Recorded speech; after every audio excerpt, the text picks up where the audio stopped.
మరి నేను పుట్టిన కుటుంబము ఒక దైవజనుడికి నేను పుట్టానండి, పాస్టర్ శామ్యుల్ కర్మోజీ గారికి.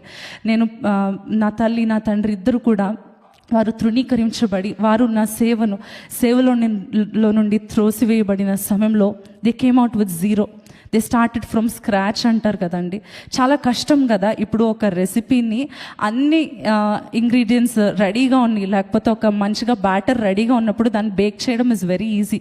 But if you are making it from scratch, అప్పుడు కదా తెలుస్తుంది ప్రతి మెజర్మెంట్ ఏది కరెక్ట్గా, ఏది ఎంత తీసుకోవాలో తెలుసుకుంటూ చేసుకుంటూ వచ్చినప్పుడు కదా తెలుస్తుంది కష్టం ఏంటో.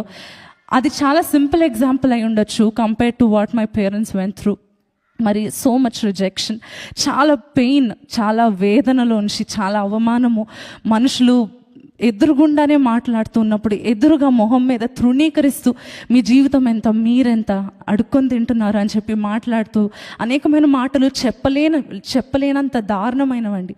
వాటన్నిటిలో జీరోలో స్టార్ట్ చేసినప్పుడు మా మదర్ నాతో ఎప్పుడు చెప్తా ఉంటారు, when your a baby, just days baby ఉన్నప్పుడు మాకు ఎంత కష్టం ఉండిందంటే, ఎంత ఆకలి ఉన్నది అంటే, ఆ మాటలని వింటూ ఉన్నప్పుడు నువ్వు నా ఒడిలో ఉండేదాన్ని, నేను కాచిన కన్నీరు నీ చిన్న బట్టలు చిన్న వేస్తారు కదా జుబ్బా, అదంతా తడిచిపోయేది.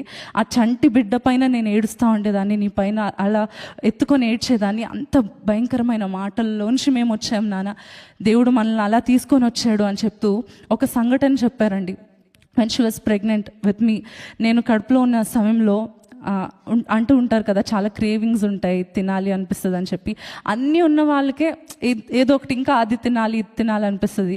అలాంటిది బేసిక్గా అన్నం కూడా తినలేనంతగా అంత ఖాళీ చేతులతో వాళ్ళు అయిపోయిన సమయంలో మమ్మీ వాజ్ ప్రేయింగ్ అంట, నాకు ఆకలేస్తుంది ప్రభువా, నా బిడ్డకి నాకు ఏదైనా దయచేయి అని చెప్పి. అంత హీనమైన స్థితిలోకి, అన్నీ ఉన్నవారే అన్నీ కోల్పోయిన స్థితిలోకి వచ్చేసినప్పుడు ఎవరో పిలిచి వారి గడప మీదకి కనీసం పిలవకుండా సరిగ్గా వారి లెఫ్ట్ ఓవర్స్ అంటే, ఇక్కడ అంటే left overs is a small word, కానీ ఇండియాలో ఎలా అంటే ఎవరో తిన్న ఎంగిలి అంటుంటారు కదండి, అటువంటిది ఒక ప్లేట్లో వేసి ఇస్తే కూర్చొని ఏడుస్తూ నేను తిన్నాను నాన్న. అటువంటి దానిలోంచి మనం వచ్చాము.